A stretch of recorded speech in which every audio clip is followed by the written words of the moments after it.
Hi friends, எல்லோரும் எப்படி இருக்கீங்க? எல்லாருக்குமே சின்ன வயசில் மறக்க முடியாத ஒரு அனுபவம் இருக்கும். அப்பா அப்படி இருந்தேன்டா, இப்போ அதை நினச்சி இப்போ எனக்கு சிரிப்பு வருதுடா, அதெல்லாம் லைஃப் லாங் நான் மறக்கவே மாட்டேன். அதுதான் நான் சந்தோஷமாக இருந்த நாட்கள் அப்படின்னு நிறைய பேர் நினைக்கலாம். சின்ன வயசு மெமரிஸ் நினச்சி பார்க்கலாம் அடிக்கடி. எப்போயாச்சும் கேப் கிடைக்கும் போது நினச்சி பார்ப்பீங்க. இல்லை உங்கள் குழந்தைங்க சேட்டை பண்ணும்போது இப்படி தானே நம்ம அப்போ இருந்தோம் அப்படின்னும் போது ஞாபகம் வரும். அதேமாரி பார்த்திங்கன்னா இன்றைக்கி நானும் என்னுடைய சின்ன வயசு மெமரி பற்றிலாம் சொல்ல போகிறேன். பொருளாலாம் இல்லை, மைண்டில் சேவ் பண்ணி வச்சுக்கிற மாதிரி அதான் நான் நினச்சி வச்சுக்கிறது. சின்ன வயசில் நடந்தது அதை பற்றிலாம் உங்ககிட்ட ஷேர் பண்ண போகிறேன். என்னுடைய பெஸ்ட் மெமரிஸ் அதெல்லாம் நான் லைஃப் லாங் மறக்க முடியாது. அதேமாதிரி பார்த்திங்கன்னா தீனாக்கும் என்னென்ன இருக்குதுன்னு அவர் அடுத்தது சொல்வார். ஃபஸ்ட்டு நான் சொல்கிறேன். ஃபஸ்ட்டு பார்த்திங்கன்னா எனக்கு கருத்து தெரிய ஆரம்பிச்சிருந்து நான் யாரோடைய செல்லம்னா என்னுடைய அப்பாவோடைய செல்லம் தான். எங்கள் அப்பா பார்த்திங்கன்னா அடிக்கடி என்னை தோல் மேலே தான் தூக்கி வச்சுப்பாங்க. எங்கே போனாலும் எங்கே வந்தாலும் அப்பாவோடைய பாசத்தில் அதை நான் லைஃப் லாங் மறக்க மாட்டேன். அதேமாதிரி அவர் என்னை கடைக்கு கூட்டு போனாலும் சரி, எங்கே போனாலும் அவரே தூக்கி போனாலும் அதை ஞாபகப்படுத்தி விட்ருவேன். என்னை தோல் மேலே தூக்கி வச்சுன்னு போப்பான்னு அது ஞாபகம் இருக்குது. அது பெஸ்ட்டான மெமரிஸ் இருக்குது. லைஃப் லாங் அதையும் மறக்க மாட்டேன். ரெண்டாவது பார்த்திங்கன்னா நான் அவ்வளோ அம்மா செல்லலாம் நான் கிடையாது. நான் அப்பா செல்லம். அப்பா அடிக்கடி சொல்வார், நீ எனக்கு இன்னொரு அம்மாம்மா. எங்கள் அப்பாவுடைய அம்மா பேர் மாரியம்மா. அடிக்கடி சொல்வார், இதுமாரி உன்னை பார்த்தா எங்கள் அம்மா பார்க்குற மாதிரி இருக்குது அப்படின்னு சொல்லிட்டு என் மேலே அதிகமாக பாசம் வச்சுருக்காரு. அதுவா ரெண்டாவது இது மறக்க முடியாத மெமரிஸ் அப்படின்னு பார்த்திங்கன்னா எனக்கு களிமண்ணில் நம்ம ஜொப்பு ஜாமான்லாம் செய்வோம். அதாவது பாத்திரம் களிமண்ணில் அதுமாரி களிமண் எடுத்தாந்து நானும் எங்கள் அக்கா அழகாக செஞ்சு எங்கள் கூட எங்கள் அப்பாவும் கலந்துப்பாங்க விளையாட்டில். எங்கள் அம்மாவும் பார்த்திங்கன்னா எங்கள் கூட விளையாடுவாங்க. அதெல்லாம் என்னால் மறக்க முடியாது. அது நம்ம சாப்பாட்டுக்கும் மண் ஜலிச்சியும் மிளகாய் தூளுக்கு செம்மண்ணும் எடுத்துப்போம்.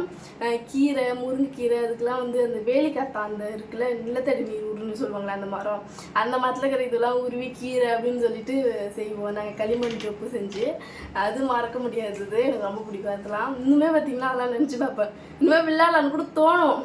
ஆனால் நம்ம வீட்டில் இருக்கிற வேலையை பார்க்க தானே முடியும். அதெல்லாம் அப்பயே போயிடுச்சு. அதுலேருந்து கொஞ்சம் மாறின மாதிரி இரும்பில் அந்த திருவிழானா விற்பாங்க. இரும்பில் செஞ்சு குட்டி குட்டி ஜொப்ஜாமா, அதுக்கு பார்த்திங்கன்னா நாங்கள் மாறிட்டோம். அதுலேருந்து இதுக்கு மாறிட்டோம். இது வாங்கி உண்மையாகவே செய்வோம். எங்கள் அம்மாலாம் திட்டுவாங்க. இப்போ வீட்டிலலாம் மண்ணால் செஞ்சு விளையாடுத்து விட்டு நாங்கள் எப்படி பண்ண ஆரம்பிச்சோன்னா வெளியில் போய் கூட ஜோராகிற மாதிரி அந்த குட்டி குட்டி பாத்திரத்தில் காரக்குழம்பு வைக்கிற மாதிரி சாப்பாடு அடிக்கிற மாதிரி அந்த மாதிரி பார்த்திங்கன்னா நாங்கள் விளையாட ஆரம்பிச்சிட்டோம்.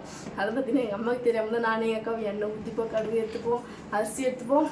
அந்த மாதிரி தான் பார்த்திங்கன்னா நாங்கள் எப்பவுமே விளையாடுவோம். என் கூட பார்த்திங்கன்னா நிறைய பார்ட்னர்ஸ் ஜாயின் பண்ணிப்பாங்க. அதாவது எங்கள் தெருவு பசங்களாம். அது என்னால் மறக்க முடியாது. அது மொத்தத்தில் இது ஒரு க்யூட்டான மெமரி. அந்த ஜொப்ஜாமெல்லாம் இருக்கலாம். யாருக்கெல்லாம் அந்த சின்ன வயசில் அந்த ஜொப்ஜாமெல்லாம் விளையாடுற அந்த மெமரிஸ் இருக்குது, அதெல்லாம் எனக்கு பிடிக்கும் அப்படின்னு சொல்லுங்கள். அதுக்கப்புறம் கொஞ்சம் கொஞ்சம் வளரும் போது அதிகமாக பார்த்திங்கன்னா தீனி மூட்டை அப்படின்ற மாதிரி சாக்லேட் 50 வயசு சாக்லேட்லாம் யாருக்குன்னா அந்த 90s கிட்ஸ் சாக்லேட்லாம் அப்போ அதிகமாக விற்கும். கமரக்கட்டு, ஃப்ளிப் சாக்லேட், அதுக்கப்புறம் பார்த்திங்கன்னா அந்த சுத்தம் பார்த்திங்கன்னா கயிறு வச்சுன்னு அந்த சாக்லேட், அதுக்கப்புறம் பஞ்சு மிட்டாய், பீடி சாக்லேட், அதெல்லாம் சொல்கிறதுக்கு வச்சுக்காதீங்க. அதெல்லாம் பார்த்திங்கன்னா அப்போ ஃபேமஸு. எல்லாம் பார்த்திங்கன்னா 50 பைசா, 1 ரூபா தான். 50 பைசா கிடைச்சாலே போதும். நாங்களாம் கடைக்கு நானும் எங்கள் அக்கா எங்கள் கூட இருந்த பார்ட்னர்ஸ் பக்கத்து தெரு பசங்க அப்படிலாம் சொல்லிட்டு நாங்கள் எல்லோரும் ஓடி போய் வாங்கி 50 பைசாக்கு நாங்கள் சாக்லேட் வாங்கினோம்னா அது ஷேர் பண்ணி பார்த்திங்கன்னா நாங்கள் எல்லாருமே எடுத்துப்போம். அது மறக்க முடியாது. ரெண்டாவது எங்கள் வீட்டு இருக்க குளம் அப்படி இருக்கிறதுனால பார்த்திங்கன்னா எங்கள் அப்பாலாம் மழை பெஞ்ச மீன்லாம் பிடிப்பாங்க. அதுதான் என்னால் மறக்க முடியாது. இன்னுமே அந்த விஷயம் ஞாபகம் வந்தானே என்ன நினைப்பேன்னா, ஏன்டா இன்றைக்கி அந்த மீனை விட்டோம் அப்படின்னு நினைப்பேன் இது வரைக்குமே. ஏன்னா பார்த்திங்கன்னா எங்கள் அப்பா மீன் பிடிக்கும். ஃபஸ்ட் டைம் பார்த்திங்கன்னா தூண்டி அறுத்துக்கிச்சு எங்கள் அப்பா. அது வெஸ்ட்டார். நான் என்ன பண்ணேன், நரம்பு 2 கட்டி நான் குளத்தில் போட்டேன். சும்மா தான் போட்டேன். எனக்கு ஃபஸ்ட் டைம் அந்த மீன் பிடிக்கிற அனுபவம் பிடிச்சேன். நல்லா பெரிய ஜிலேபி மாட்டிக்கிச்சு. பெருசாக இருக்கவே உள்ளே இழுக்கவே பார்த்திங்கன்னா அந்த நரம்பு கட்டாகி அந்த தக்கை அந்த முள்ளோடையே போயிடுச்சு. நான் குச்சி கூட பிடிச்சிடலாமான்னு ஒரு ஆர்வம். அந்த மாதிரி அது மிஸ் பண்ணிட்டேன் அந்த மீனை. இன்னுமே பார்த்திங்கன்னா நினைக்கும் போது அதை போய் மிஸ் பண்ணிட்டோமே. அது பிடிச்சிருந்தா அது எவ்வளோ பெருசாக இருந்திருக்கும். ஆனால் பார்க்கலாம், ஆனால் நல்லா பெரிய மீன் தான். அதை விட்டதுலேருந்தே பார்த்திங்கன்னா நான் மீனே பிடிக்கிறது கிடையாது. அதான் பார்த்திங்கன்னா எனக்கு ஃபஸ்ட்டும் லாஸ்ட்டும் எனக்கு கொஞ்சம் கஷ்டமாகிடுச்சா. அது ஃபஸ்ட்டு மீன்லாம் பிடிச்சா வச்சிங்கன்னா எங்கள் அப்பாட்ட போய் சொல்லுவாங்க, பார்த்தியா மீன்லாம் பிடிச்சிட்டேன், பெரிய மீன். அதை கையில் சொல்கிறேன், அப்படியே குட்டி குட்டி மீன்லாம் மேலே அதை பிடிச்சி ஃபஸ்ட் டைம் அந்த மீனை பிடிச்சி எங்கள் அப்பாட்ட காட்டணும் ஆசை. கடைசியில் பார்த்திங்கன்னா அந்த மீன் போயிடுச்சு. அடுத்த மெமரிஸ் பார்த்திங்கன்னா இதெல்லாம் வந்து நிறைய நடந்திருக்கும். ஆனால் இதுதான் என்னால் மறக்க முடியாததுனால தான் உங்ககிட்ட சொல்கிறேன். அதுக்கப்புறம் இன்னொன்று பார்த்தீங்கன்னா, எல்லாருக்குமே பொதுவாக நீச்சல் தெரியணும். நீச்சல்லாம் எதுக்குடா, நம்மளாம் குளம் சைடு போகிறோமா, ஏரி சைடு போகிறோம், வீட்டில் தானே இருக்கோம். நீச்சல் நீங்கள் உங்களை காத்துக்கனாலும் சரி, மற்றவங்கள காப்பாற்றணுன்றதுக்காகவே நீச்சல் கற்றுக்குங்க. நம்ம நீச்சல்லாம் குளம் குட்டை அது மாதிரி தான் நீச்சல் அடிக்க முடியும். ஏன்னா போகிற தண்ணி ஆற்றுல அதுமாரி வேகமாக போகிற இடத்துல போய் நீச்சல்லாம் அடிக்க முடியாது. இந்தமாரி நான் வந்து நீச்சல்லாம் எனக்கு ரொம்ப பிடிக்கும். என் அக்காவுக்கு நீச்சல் அடிக்க தெரியும்.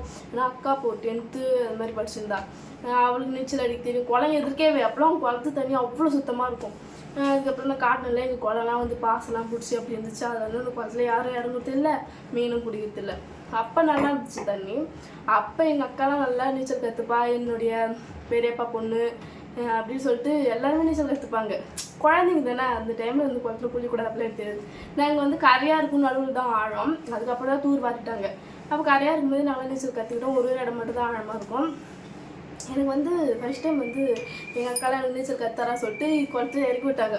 கரை தான் ஃப்ரெண்ட்ஸ், அவ்வளோலாம் ஆழம் கிடையாது. நின்னா போதும், நின்னா சும்மா இது வரைக்கும் தண்ணி வரும், அவள் தான்.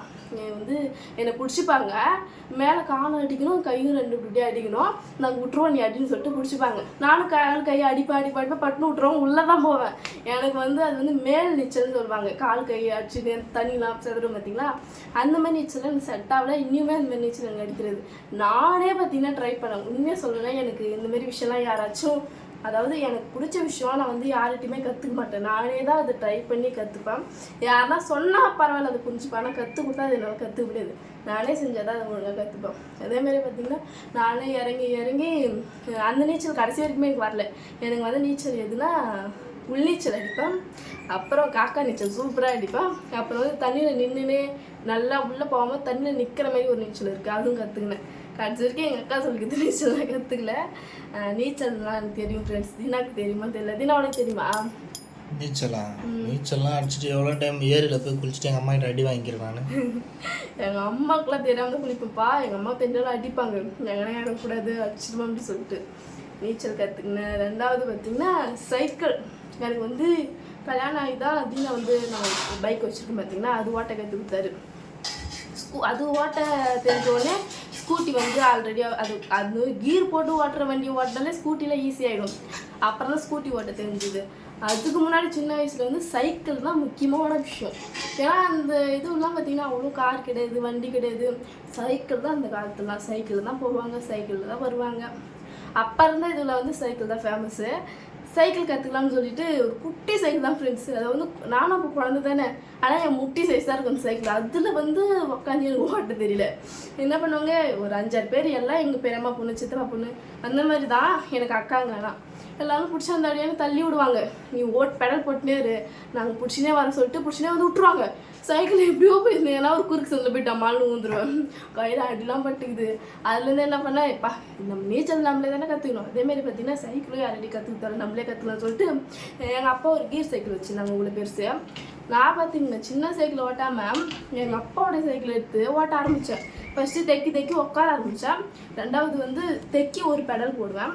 அடுத்தது பார்த்திங்கன்னா பெடல் போட ஆரம்பித்து பார்த்திங்கன்னா சைக்கிள் சீட்டில் உட்கார மாட்டேன், கீழே ஒரு கம்பி இருக்குது பார்த்திங்கன்னா, அதில் தான் பார்த்திங்கன்னா உட்காந்து ஓட்டுவேன். எங்கள் அப்பா கூட இருந்தவங்க, எங்கள் அப்பா கூட தெரிஞ்சவங்க அவங்களாம் பார்த்துட்டு, என்னம்மா நீ சீட்டு மேலே உட்காந்து ஓட்டுமா, என்னம்மா இப்படி உட்காந்து ஓட்டுறோன்னே. சரி சீட்டு மேலே, ஆனால் கால் எட்டாது, கீழே தரைக்கு எட்டாது சீட்டு மேலே உட்காந்தா. எங்கள் அப்பா என்ன பண்ணார், அந்த சீட்டை பார்த்திங்கன்னா சின்னதாக ஆகிக்கலாம் பெருசாக ஆகிக்கலாம். அந்த சைக்கிளை சின்னதாகி கொடுத்தாரு. நான் பார்த்திங்கன்னா உட்காந்து ஓட்ட ஆரம்பித்தேன். அப்புறம் கடைசியில் பார்த்திங்கன்னா சைக்கிள் செம்மையாக ஓட்ட ஆரம்பிச்சிட்டேன். நாங்கள் மொத்தத்தில் எல்லாத்துக்கும் பின்னாடி எங்கள் அப்பா தான் இருக்காரு, எல்லாமே எனக்கு கற்றுக் கொடுத்துருக்காங்க. அதுக்கப்புறம் வந்து நாங்கள் இப்போ தான் வந்து கல்வி வீடுலாம் கட்டணும். ஆனால் முன்னே பார்த்திங்கன்னா எங்கள் வீடு கூரை வீடு, ஒரே ஒரு கட்டம் தான் இருக்கும், சின்னதாக ஒரு சாமி ரூம் அவள் தான். ரொம்ப கஷ்டம் எங்கள் வீடு, குனிஞ்சு தான் போனோம், அவ்வளோ கீழே இருக்கும். ஆனால் வந்து பார்த்திங்கன்னா அதான் தண்ணிலாம் மழை பெஞ்சுனா உள்ள விழுவும், ரொம்ப கஷ்டமாக தான் இருந்தது சின்ன வயசுலாம். இருந்தாலும் எங்கள் அப்பா பார்த்திங்கன்னா சுற்றி நிறைய பூச்செடி, நிறைய மரம் அப்படி சொல்லிட்டு நல்லா வைப்பார். அந்த தெருவிலே பார்த்திங்கன்னா எங்கள் வீடு மட்டும் பச்சை பசேன்னு நல்லா பூக்களோடு இருக்கும். அதுக்கேற்ற மாதிரியே அங்கே நிறைய செடி கொடி அப்படி சொல்லிட்டு நல்லா க்ரீனாக இருக்கும்.